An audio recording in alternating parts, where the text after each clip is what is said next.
What is going on, my dudes? Tystra here, back again with another Genshin Impact video. And if you guys like the content, please make sure to hit that like and subscribe button down below. And don't forget to hit the notification bell to be notified of when the next Genshin Impact video comes out. Now, today, we are going to be talking about the new Archon Quest that came out with version 2.8, which is called, in my notes, A Strange and Friendless Road. Now, this centers around Kazuha for the most part, obviously. So we get best boy when it comes to, you know, our husbandos. But let's go ahead and talk about the actual story because I found it very intriguing. So first off, you start out with the Traveler and Paimon walking around Inazuma when you get attacked by a strange samurai. Now, it's really weird, obviously, because they say you're not Kaidahara Kazuha, but obviously that's a red flag. We already know. So we go in search of Kazuha and find out that he's actually become really famous around Inazuma for what he did with blocking the Raiden Shogun's blade, which obviously is a very, very big thing because the Raiden Shogun has never been blocked before. So it's kind of weird. Not only that, but everybody saw that he had two visions on him, which was, again, very weird because nobody's seen somebody wield two visions before.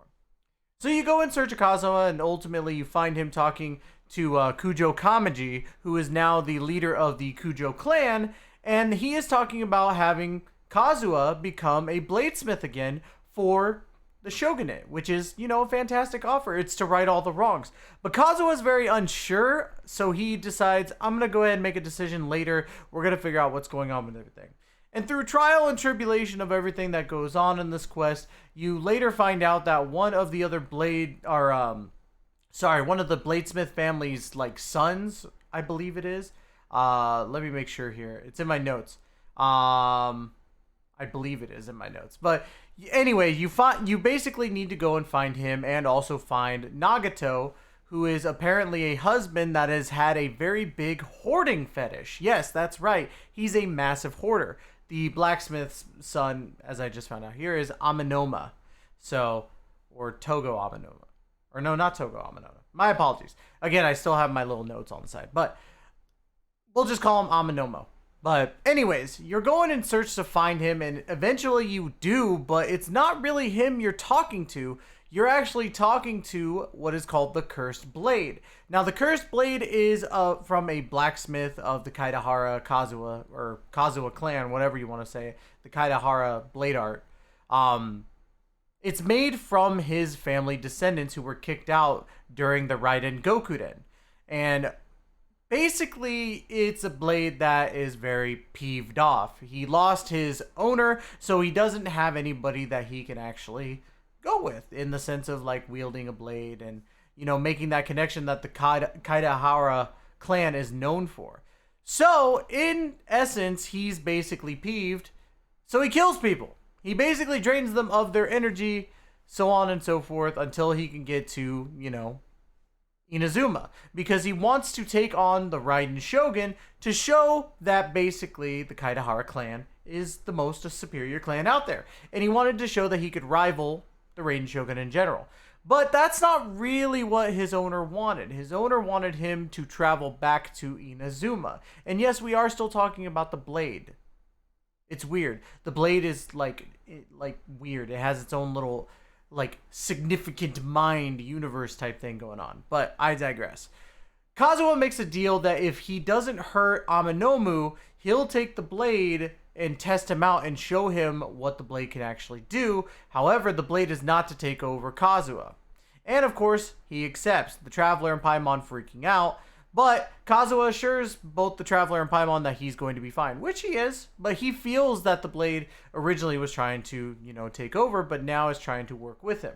So you go into a hideout of Nobushi and fight a whole bunch, and then you find out that the light from this blade is starting to, you know, dwindle. It's losing its power, and I found that very amusing just because it was one of those things where, like, over time you hear that the blade is starting to understand what Kazuha was talking about when it came to like a unification of souls between the user and the blade.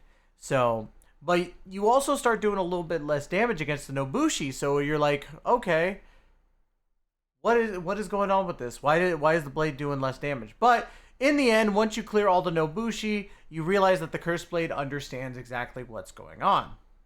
So you go one more time against the Nobushi, but with, Kazuha's own blade, and you show how powerful you can actually be. And that basically makes the blade go, I am sorry, please take me to a blacksmith. And he lets Amanomo go, but they go to his blacksmith, and Kazuha has the blade take over. And for a final goodbye, Kazuha makes the blade through the eyes of the cursed blade, and it becomes the Kagutsurube. The Kagutsurube Ishin, which is the new blade that you get as a free-to-play weapon through, the cursed blade, sacrificing itself to make a brand new blade. Now, of course, we already know about the blade, but this is where the story ends. Well, not quite, because then Kazuha goes to talk to Kujo Kamaji, and he tells Kujo Kamaji that he is not entirely interested in becoming a bladesmith again. He wants to continue traveling, but later on down the road, he might come back and be the bladesmith that Inazuma needs. And of course, Kujo Kamaji is okay with it. He's like, just forget about the offer for now, and then when you're ready, the offer still stands. Which is really nice. Like, it was one of those things where there was no real bad thing about it except for the deaths of, many. But also, let's talk about Nagato, which we only talked briefly about before, but he was a father of 2 with a wife, and before he had the Curse Blade, but he was only getting affected a little bit by the blade's energy due to the fact that he wasn't holding the blade, so the blade couldn't take over.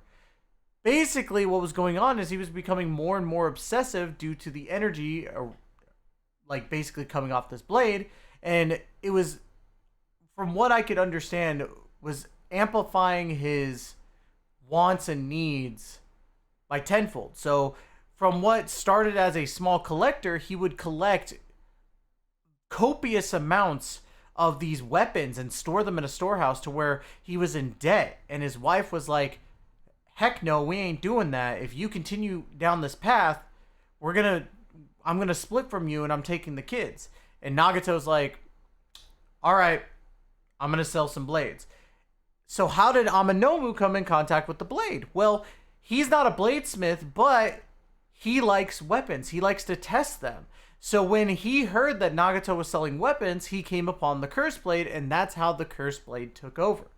Which is really, really cool. I like lore like that in the sense. But yeah, it was pretty dope. And Nagato, we presume during the story, is dead when we find out later. Spoiler alert, he is not dead. He survived, and he's reunited with his kids and wife. We don't actually get to see that, but I wish we did, because I was honestly questioning what was going on with Nagato. It was a great way to put a subplot in the plot of the story. So overall, I really liked this Archon Quest. I thought it was really, really good in general, and it kept my interest because, again, Kazuha is one of those characters that everybody loves to see, and honestly, he's a lot of fun. Now, of course, we already know that he's going to be, or that he is a part of the Summertime Odyssey quest, so we're getting more Kazuha for the summer, so be ready for that. I'll be doing a review later on this week about the Summertime Odyssey quest line, so be prepared for that, and we might do some changes around the channel. Let me know in the comments below what you guys think. What would you guys like to see from this channel? Because I definitely want to keep your guys' interest,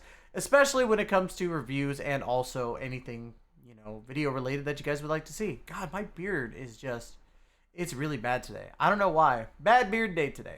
But anyways, love you guys to death, and we will catch you guys in the next video. Take care and be safe.